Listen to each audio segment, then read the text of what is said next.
सिवान भाजपा का विभाजन विभीषिका स्मृति दिवस कार्यक्रम आयोजित। मनोज राम बोले, फिर से सोने की चिड़िया बनेगा भारत। बुधवार को भाजपा जिला कार्यालय में विभाजन विभीषिका स्मृति दिवस मनाया गया।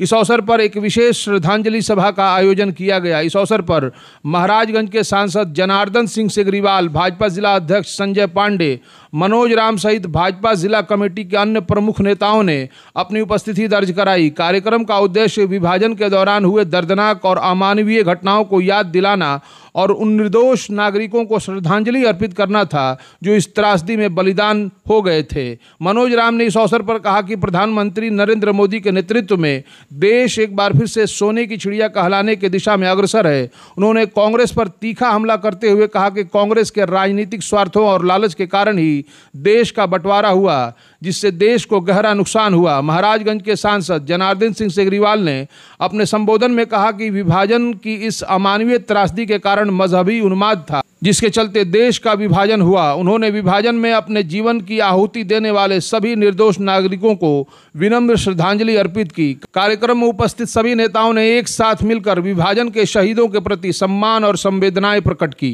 BA, BCom, BSc, MA, MCom करें विश्व की सबसे बड़ी यूनिवर्सिटी इग्नू से। सॉल्व असाइनमेंट्स और गाइड बुक्स प्राप्त करें। संपर्क करें Mahakal computers, DAV PG college के पास, पंच मंदिरा मोड़ से दाहिने, सिवान।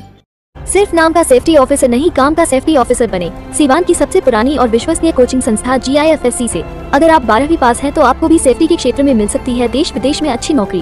12 वर्षों से सफलता का अनुभव रखने वाली इस संस्था से BSc in fire and safety, PG diploma, advance diploma in fire and safety, Ayush, NEBOSH और सभी कोर्स प्रैक्टिकल ट्रेनिंग के साथ करें।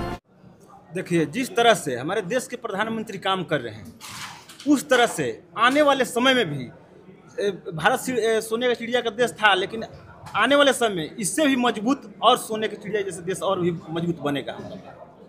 ये कार्यक्रम थोड़ा आज क्या रहा? अब चूंकि आप दरौली से आते हैं, वहाँ किस तरह की गतिविधियाँ होंगी? आज विभाजन विभीषिका का कार्यक्रम था। आज ही के दिन देश का बंटवारा था। लोगों ने पूर्व की सरकार जो थी कांग्रेस ही थी, दूसरा कोई तो था नहीं। उन्होंने अपना लालच में अपना प्रधानमंत्री बनने के लिए उन्होंने देश को बंटवारा किया। देश को बंटवारा अपना स्वार्थ के लिए किया और उसके वजह से आज देख रहे हैं हर तरह से। बंगाल का देख लीजिए और इस राज्य का देख, बांग्लादेश का की क्या स्थिति है। उस स्थिति को मजबूत करने के लिए हमारे प्रधानमंत्री एकदम लगे हुए हैं कि हमारे भी देश का ऐसा कुछ ना हो और आने वाले समय हम लोग देश के प्रति का अभियान जो चल रहा है 9 अगस्त से लेकर 15 अगस्त तक, क्या लग रहा है इसमें कितनी सफल भूमिका निभा रहे हैं आप? हम लोग तो एकदम हर घर, हर बूथ से लेकर के हर कार्यकर्ता को लगा दिए हैं। हर घर तिरंगा भी फहरेगा। और इसके पहले भी आप देखे हो कि सरकार थी, लेकिन कभी कोई तिरंगा का नाम जानता था? कहीं कहीं मुख्यालय पर झंडा फहर जाता था, स्कूलों पर फहर जाता था। लेकिन आज देश के जो यशस्वी प्रधानमंत्री है, उनका मेन उद्देश्य है कि देश के प्रति सभी का लगाव हो। इसके लिए हर घर तिरंगा और देश के जो देश में हमारे जो देश के लिए लड़े हैं, जो शहीद है, उनको नमन बंदन लोग करे। इसके प्रति हम लोग का बांग्लादेश में जो सत्ता परिवर्तन हुआ है, जो नई सरकार बनी है, अंतरिम सरकार, उसका भारत के प्रति सोच अच्छा नहीं है वहाँ लोग का। क्या लग रहा है जो भी वहाँ संख्यक समाज है, उन लोग का ऊपर बहुत बड़ा खतरा आने वाला है? देखिए, कहने का मतलब कि बांग्लादेश हम लोग से अलग है। हम लोग में इंडिया में तो नहीं है ना, इंडिया से बाहर है ना। तो कहने का मतलब वहाँ के लोग जो सोच रहे हैं वो गलत नहीं सोच रहे हैं, वो सही सोच रहे हैं। खतरा तो है वहाँ के लोग को, लेकिन वहाँ के लोग भी अब जागरूक हो गए हैं, जग चुके हैं, समझ चुके हैं अपना भी सब बात। तो वहाँ के लोग भी सब समय से कल वहाँ के जो नए प्रधानमंत्री का बयान आया था कि अब संख्यक समाज को सुरक्षा देना हमारी जिम्मेदारी है, वो घबराए नहीं, सुरक्षित रहेंगे। इस पर क्या कहिए? एकदम सुरक्षित है। जब उनका बयान आया है तो सुरक्षित रहेंगे। ठीक है। अच्छा, एक अंतिम सवाल होगा, कल आप लोगों का पूरा कार्यक्रम कैसा रहेगा? कहाँ पर कब झंडोत्तोलन होगा? कैसे क्या कुछ होगा? अभी मान लीजिए कि हमारे जिला अध्यक्ष जी बताए कि 9:30 बजे जिला कार्यालय पर होगा और हर जगह अपना अपना समय लोग रखा हुआ है। उस समय से हर जगह झंडोत्तोलन होगा और देश की आज़ादी सब लोग खुशी से मनाएंगे। और इस कार्यक्रम को करने के पीछे देश के आदरणीय प्रधानमंत्री नरेंद्र मोदी जी का जो मोटिव है कि जो देश आज हम देख रहे हैं कि बांग्लादेश भी उस विभाजन का दंश झेल चुका है।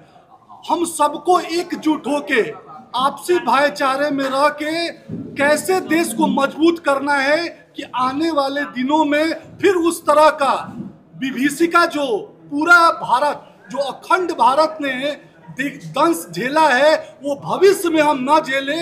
इस कार्यक्रम करने के पीछे हमारे देश के जो प्रधानमंत्री हैं उनका यही मोटिव है, क्योंकि भारतीय जनता पार्टी देश में राष्ट्रवाद की पहचान है। इसका जन्म ही राष्ट्रवाद के लिए हुआ है, इसलिए देश से जुड़े मुद्दे हम सबसे नजदीक हैं। और हमारे आदरणीय सांसद साहब ने इस चीज को बखूबी बताया कि कैसे कैसे उस दिन क्या हुआ था, और ये कार्यक्रम आज भारतीय जनता पार्टी सिवान परिवार की तरफ से मनाया। इस देश को उस स्थिति में जब हम 14 के बाद खड़ा किए, 14 के बाद जब फिर से इस देश को एक मजबूत स्थिति में, देश की सीमाओं को मजबूत स्थिति में, देश के उन वीर शहीदों को याद करने की स्थिति में जब हम सब वहाँ मजबूती से पहुँच रहे हैं, तब हमें यह ध्यान में, उसे भी हम भूल नहीं सकते कि भाई जब 14 को 15 को हमें आज़ादी मिली, एक दिन पहले जब हमें देश की बंटवारा हुई, तो उसमें हम उन अपने परिजनों को भी हम भूल नहीं सकते हैं। इसलिए उन्हें याद करने के लिए आज का दिन हमें स्मृति के रूप में, उनने अपने परिजनों के प्रति सच्ची श्रद्धा अर्पित करने के रूप में आज के दिन को हम सब मना रहे हैं। मेरे मित्रों, आज का दिन यहाँ आने का कारण क्या हुआ? उस समय वह स्वार्थ आपके साथ में छुपी हुई थी। उस समय भी प्रधानमंत्री बनने के लिए देश को बांट दिया गया। उस समय जो प्रधानमंत्री बनना चाहते थे, वह लोग आपस में प्रतिद्वंद्विता में इस देश को बांट दिए। चूंकि हम प्रधानमंत्री ही रहेंगे, देश चाहे कई टुकड़ों में बंट जाए, यह स्वार्थ देश को बांटने का काम किया। हमारे वैसे वीर शहीद जिन लोगों ने देश की आज़ादी देते हुए कुर्बानी दी, वह कभी भूल नहीं सकते उस दिन को कि जिससे लिए हमने कुर्बानी दी और तुम उस देश को बांट दिया। हमने इस अखंड भारत के लिए हमने कुर्बानी दी थी। हमारा यह भारत अखंड रहे। पाकिस्तान, बांग्लादेश वह हमारे सीमा के, और वह अखंडता को आपने बांट दिया अपने स्वार्थ में। और मुझे लगता है कभी कभी कि अगर उन वीर शहीदों को यह ध्यान में अगर रहता कि नहीं, मेरी शहादत को यह सब फिर टुकड़े टुकड़े कर देंगे, तो पता ना आज हम आजाद होते या न होते। हमें जातियों में बांटा गया, हमें धर्म में बांटा गया, हमारे ऊपर कई के उस सामाजिक समरसता पर कई कुठाराघात किए गए। वह सारे के सारे स्वार्थ में किए गए। उनको देश से बड़ा उनका पद था, उनको देश से बड़ा उनको जाति में विभक्त करके अपने साथ उन लोगों को भुला करके रखने का था। लेकिन देश को आज़ाद कराने वाले लोग कभी जाति और धर्म में देश को देखा नहीं।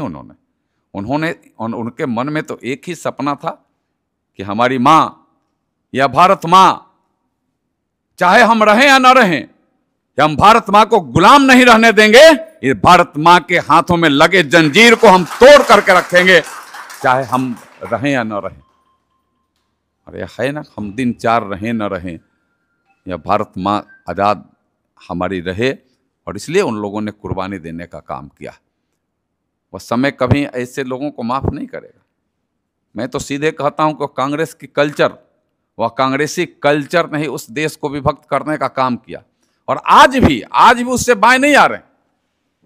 आज भी वह कल्चर बाएं नहीं। आज भी आपको जाति और धर्म में बांट करके अपना स्वार्थ कैसे सिद्धा हो, अपने स्वार्थ कैसे उससे हमें समाज को और उनके आंखों में धूल झेंक करके अपने कैसे स्वार्थ को सिद्ध कर ले। हम यह काम बड़ी बखूबी से, बड़ी बारीकी से करने का वैसे लोग काम कर रहे हैं।